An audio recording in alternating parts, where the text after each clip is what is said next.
तुम्ही बघा या घराकडे, मी तर हात टेकले। आता मला मोकळे करा या जबाबदारीत।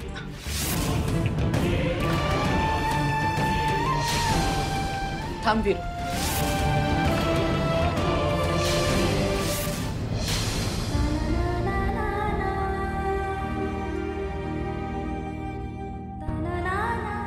एवढंच सांगते मी जरी 3 लेकरांची आई असली तरी सगळ्यात जास्त माझा जीव तुटलाय तो फक्त तुझ्यासाठी।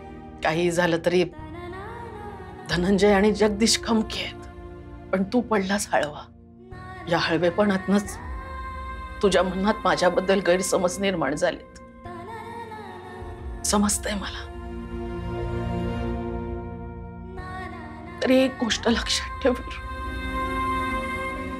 मी आई आहे तुझी, तुझंच काय कुणाचंही वाईट व्हावं असं चुकूनही माझ्या मनात येणार नाही। तुम्हा सगळ्यांचं भलं व्हावं हेच रोज मागणं मागते मी देवाकडे। एवढं जरी तुझ्या लक्षात राहिलं तरी भरून पावलं।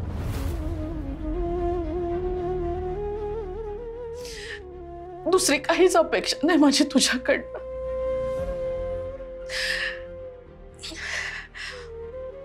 ये तू आता।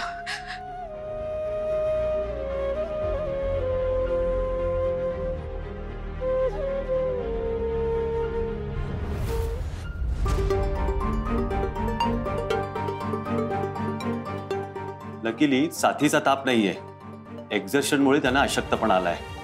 त्यात शुगर लो झाल्यामुळे त्यांची शुद्ध हरपली आहे। तुम्ही थंड पाण्याच्या पट्ट्या ठेवा, मी सलाईन दिलंय, थोड्या वेळात त्यांना शुद्ध येईल।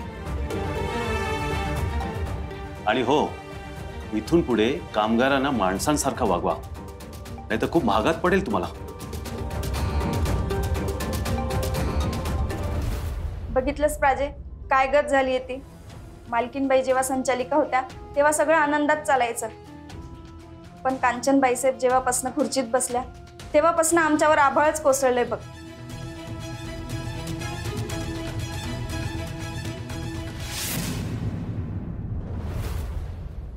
काय एवढ्या आजारी पडलाय मंगलताई?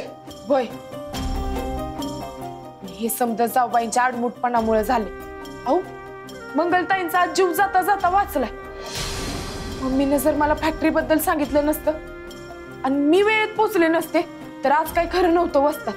जेवढा कसला मात चढलाय कांचन वहिनींना, त्यांच्या तर आता वस्तात तुम्ही जाऊबाईंना काय बी बोलू नका। कसं काय बी बोलू नका? मान्य आहे तुम्हाला ऐकायला स्वार्थी वाटेल, पण तेच खरे। हो, जाऊबाईंना आता काय बी बोलू नका, कारण त्यांनी आज जी चूक केली ना ते आपल्याच पत्त्यावर पडू शकतं।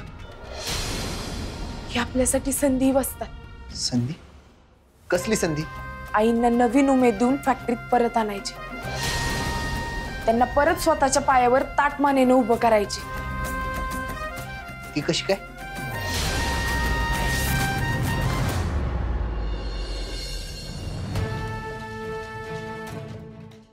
राजा, तू इकडे नाही म्हणजे काल तुझी मम्मी हिशोब देऊन गेली ना? वय, आपला हिशोब क्लिअर आहे। इकडे मला वेगळाच हिशोब चुकता करायचा आहे। भारतीताई, अगं प्राचू कशी आहेस? बरी आहेस ना? मालकीनबाई कशा आहेत? त्या बऱ्या आहेत आणि मी पण निवांते। तुम्हाला मंगलाताईंचं काय समजलं का? म्हणजे कशा आहेत त्या आता? मंगलाला काय दाढ भरली? म्हणजे तुम्हाला काय ठाऊक नाही बाई? सुलभाताईंनी सांगितलं नाही तुम्हाला? आलीच नाही अजून, काय झालं? हो, मंगलाताईंची तब्येत बरी नव्हती, तरी बी त्या कामावर आलत्या। त्यांना यायला जरा उशीर झाला म्हणून जाऊबाईंनी म्हणजे तुमच्या बाईसाहेबांनी त्यांना ओव्हर टाइम करायला लावलं। त्यांना घेरी आली, रातच्याला बेशुद्ध होऊन त्या पडलेल्या। मी जाऊन त्यांना ऍडमिट केलं आणि सुलभाताईंना बोलून घेतलं। अगं बाई, एवढं झालंय? आता आजारी असल्यावर कामाला एवढं चुंपल्यावर असंच होणार ना? एकीकडे चकाळेला उन्हाळ आणि दुसरीकडे फॅक्टरीचे कडक नियम. हे नियम अगोदर असे नव्हतेच, आत्ताच झाले. कांचनबाई संचालिका झाल्या ना तेव्हापासून. वय की मालकीनबाई इकडे असताना अशी रानटी वागणूक नव्हती बाई कवा. माणुसकी असायची. आता तर बोलायची पंचायतच आहे. पंचायत आहे म्हणजे अहो बोललं पाहिजे, त्याशिवाय गोष्टी बदलणार कशा? नाही म्हणजे जे काय चाललंय ते तुम्हाला मान्य आहे काय? नाही ना. अहो आज जी वेळ मंगलाताईंवर आली ना ती उद्या तुमच्यावर येऊ शकते. हे समजा चालणार आहे का तुम्हाला? छे, आम्हाला कुठे हौस आली का हा त्रास भोगायची? आता जे चाललंय ते बदलावं असं आम्हास नाही वाटतं. अहो मग ते आपोआप बदलणार नाही, तुम्हाला बदलावं लागणार आहे. पण आमची नोकरी? तुमच्या नोकरीवर टाच जाऊबाईंनीच ठेवली ना. जेव्हा आई संचालिका होत्या तेव्हा होती का तुम्हाला ही असली भीती? नाही ना. मग आईंना परत संचालिका पदावर आणण्यासाठी लढलं पाहिजे आणि त्यासाठी तुम्ही पाठीशी उभं राहिलं पाहिजे.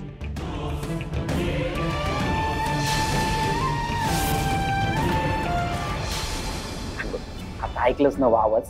आता ठेवतो ना फोन, परत यायचं कोण? अगं भेटायला आलो की मग हवं तेवढं बोलत बस की. हवं तेवढं बोल, हवं तेवढं भेट, सोडूच नको. अगं खरंच. आता काय खोटं बोलले काय? चांगली आयडिया आहे. हा ठेवतो हा. काय चाललंय तुमचं? कोणाशी बोलताय? कुठे काय, कोणाशी नाही. फोन बघू तुमचा. अगं सांगितलं ना एकदा कोणाशी बोलत नाही म्हणून. मग फोन दाखवा ना. फोन बघू तुमचा. अगं मी असं काय करलीस? अहो फोन दाखवा ना. अगं सोड फोन द्या मला मी- तुमचा. What doing? भाऊजी, अगं फॅक्टरीत जायला उशीर होतोय, आवर लवकर. जाऊबाई तुम्ही जा फॅक्टरीत. आज काही जमायचं नाही मला. आता खरंच जरा घराकडे लक्ष द्यायची गरज आहे. व्हॉट हॅपन मिने? काय नाही हो वहिनी, मी एका क्लायंटशी बोलत होतो. हिला वाटलं की भलतीच भानगड आहे म्हणून. क्लायंटशी? बघू ना मग तुमचा फोन. किती दिवस झाले बघतेय मी, काहीतरी भानगड नक्कीच आहे. मला फोन दाखवा तुम्ही आधी. वहिनी आता तुम्हीच सांगा ना समजावून. फॅक्टरीचं काम महत्वाचं आहे की असं भानगडीचा संशय घेणं? येस येस, भाऊजी इज एकदम राईट मिने. आणि मिने असं बी यांच्याशी कोण भानगड करणार आहे? तू चल बाई फॅक्टरीत. अंकल साहेब वेटिंग आउटसाइड. चल आलोच.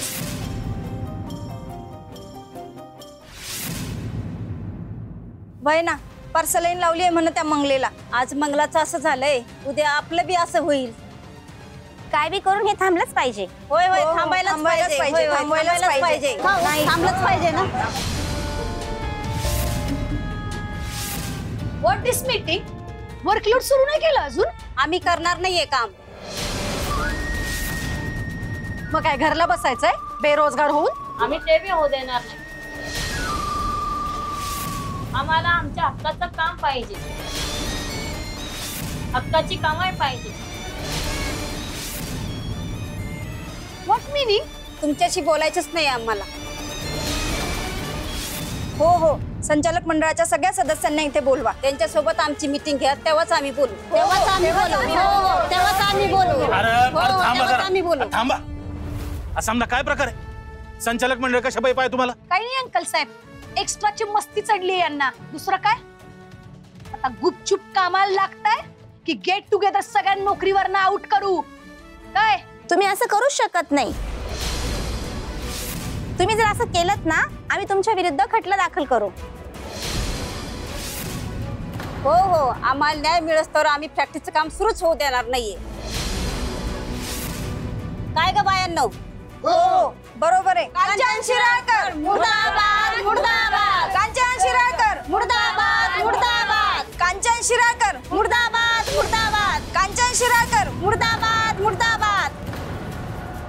मिने व्हॉट गो? मला काय ठाऊक. बोलवायच लागते आता संचालक मंडळाची मीटिंग. अजून काय?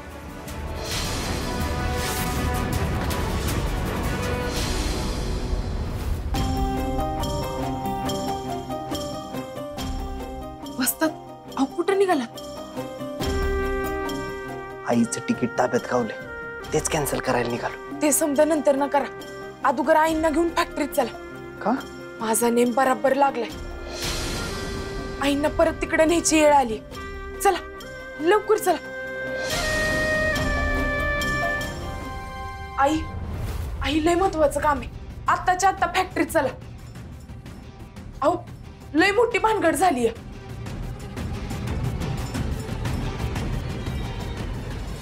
काय झालंय? कसली भानगड झाली? अख्ख्या संचालक मंडळाची मीटिंग बोलवली. अगं मग बोलू दे की, मला अजिबात रस नाहीये त्याच्यात. आई अगं पण ही काय म्हणायली ते ऐकून. वीरू, मला देवळात घेऊन जातोस म्हणून सांगितलंस आणि फसवून भलतीकडेच घेऊन गेलास. आता मी तुमच्यासोबत कुठेही येणार नाही. आई तुम्हाला यावंच लागतंय, कारण तुम्ही जर नाही ना आला तर आपल्या फॅक्टरीला कुलूप लागू शकते, ते बी कायमचं. काय?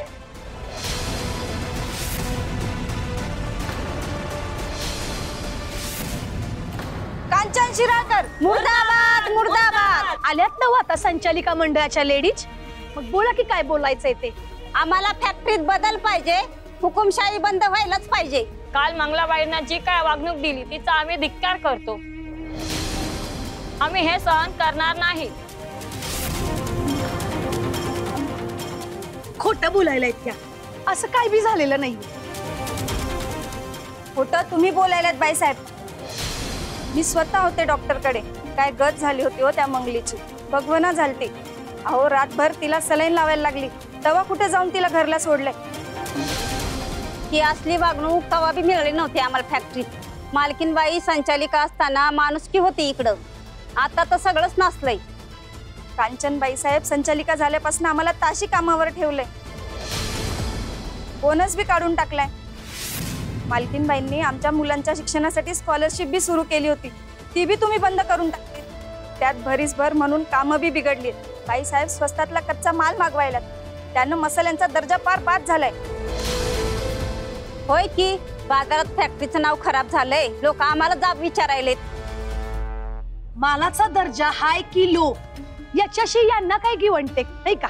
तुमचा पगार तुम्हाला मिळतोय ना व, मग गपगुमानं वर्कलोड करायचं आणि सायलेंट मोडवर रिटर्न तिकीट घरला जायचं. काय बाईसाहेब, ही फॅक्टरी काही तुम्हाला हुंड्यात नाही दिलेली. मालकीनबाईच्या हाताखाली राबून आम्ही एकत्र उभी केली आहे. आमच्या सगळ्यांच्या कष्टाने उभं केलंय आम्ही हे समजा. हे असं तुम्हाला आम्ही मातीत मिळवू देणारच नाही. आम्हाला नग या संचालिका बाई, मालकीनबाईंनाच परत आणा, त्याच पाहिजे आम्हाला संचालिका. हो हो आम्हाला नको या संचालिका.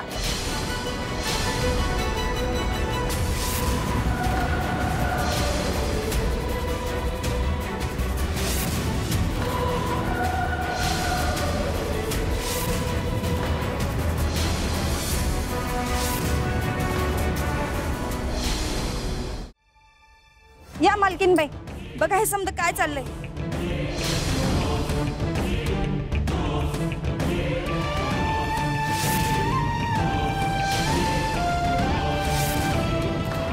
बरं झालं तुम्ही आलात मालकीनबाई. आता तुम्हीच पुन्हा संचालिका व्हा आणि फॅक्टरी सांभाळा. आम्ही समजा तुमच्या सोबत आहोत. हो हो आम्ही आहोत तुमच्या सोबत. हो हो आम्ही आहोत तुमच्या सोबत. ललिताबाई, ह्या सगळ्यांनी कांचनबाईंच्या विरोधात बंड केलंय. त्यांच्या हाताखाली काम करायचं नाही म्हणतायत त्या. कांचनबाई, आता तुम्हाला राजीनामा द्यावाच लागेल आणि संचालक पदाची निवडणूक नव्याने होईल. मागच्या निवडणुकीत 2 मतदार वेळेत पोहोचू शकले नाही म्हणून ललिताबाई ती निवडणूक हारल्या. आता पुन्हा निवडणूक घेऊन मतदान करावं लागेल. पण परत निवडणुकीत काय घोळ झाला आणि जाऊबाईच संचालिका झाल्या तर?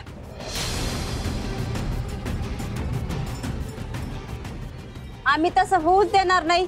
कांचनबाई साहेबांची उमेदवारीच आम्हाला मान्य नाही. होय, कांचनबाई साहेबांना उमेदवारी द्यायलाच नको अशी मागणीच आम्ही संचालक मंडळाकडे करायला. जर कांचनबाई साहेबांना उमेदवारी दिली, आम्ही कोणी बी त्यांना मतदान देणार नाही.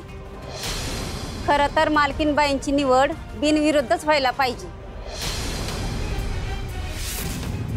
आता सगळ्यांचं स्पष्ट मत आईंच्या बाजूनी म्हणल्यावर निवडणुकीचा घाट तरी कशाला घालताय, नाही का?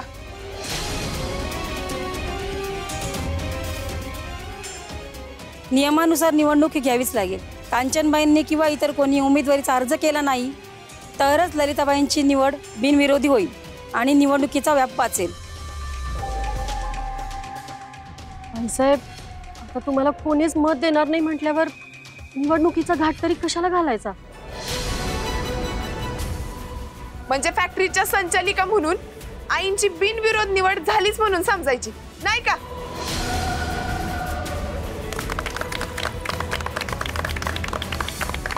एक मिनिट थांबा. तुमचं प्रेम, तुमचा पाठिंबा माझ्यासाठी खूप मोठा आहे. हे लाभायलाही नशीब लागतं. पण आता खरंच सांग, या सगळ्यात मला अजिबात रस उरलेला नाही.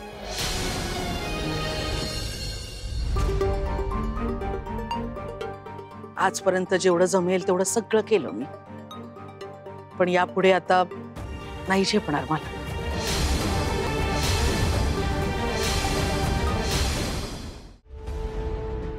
आई अगं असं असं काय करायलीस? तू एवढ्या मेहनतीनं उभं केलेलं समज परत तुझ्याकडे यायलंय, तू कशाला नाही म्हणायलीस? या समध्यांकडे बघ की जरा, तुझ्या आधाराच्या आशेवर स्वतःच्या नोकऱ्या दावावर लावायला तयार आहेत ते. त्यांना असं पोरक करू नकस. विरू, कुणी कुणाला पोरक करत नसतंय की कुणी कुणाला पोसतही नसतंय. वेळच्या वेळी स्वतःचा मतलब साध्य करता आला म्हणजे झालं. यांनाही तो धडा मिळाला पाहिजे. हे बघ, आजपर्यंत जेवढं जमलं तेवढं सगळं केलं मी, पण आता मला परत या गुंत्यात अडकायचं नाहीये.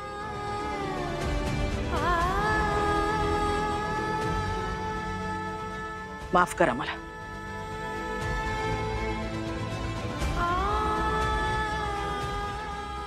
आई, झालं तुमचं सॅटिस्फाय? आई स्वतःच येऊन टेलिंग करून गेल्यात नो टू संचालक पद. तेव्हा आता गमगुमानं कामाला लागायचं, नाहीतर सगळ्यांना नोकरीवरनं हकलून देईन आणि दुसरा स्टाफ भरती करेन. अंडरस्टँड? काय बी झालं तरी आम्ही तसं होऊ देणार नाही. पर वहिनींनी परत यायला सरळ सरळ नकार दिला ना व. त्या परत येणार, त्यांना परत यावंच लागते. पण कसं?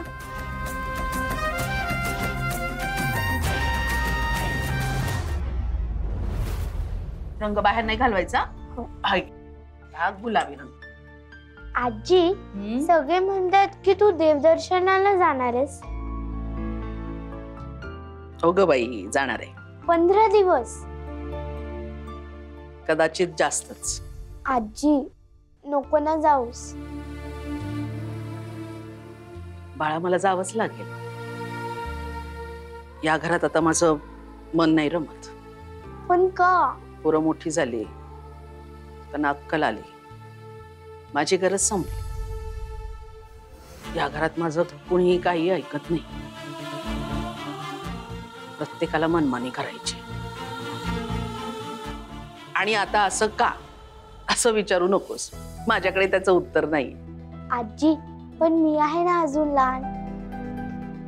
हो ग बाळा, पण तू ही कधीतरी मोठी होणारच ना. नाही, मोठी झाली तरी मी तुझं ऐकेन. मी नाही करणार मनमानी. आजी, माझ्यासाठी तरी थांब ना ग. आई, आई, या समजाजणी तुमची मनधरणी करायला आले. तुमच्या बिगर फॅक्टरीत कोणाला बी करमत नाही.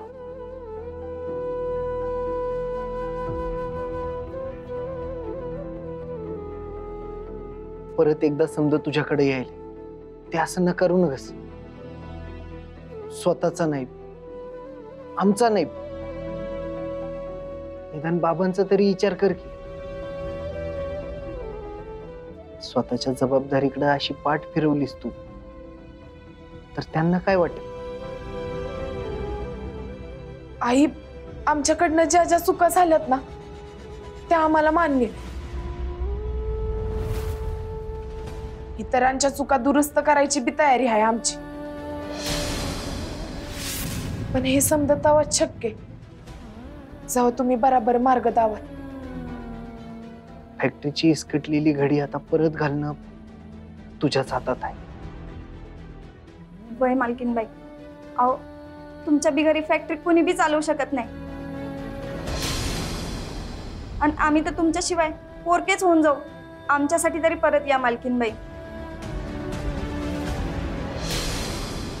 खरंच म्हणजे तेच तसा मोठा आहे, इकडं आड दुसरीकडे विहीर. म्हणजे तुम्हाला झालेला त्रास, त्यातनं सुचलेला देवदर्शनाचा मार्ग योग्यच आहे.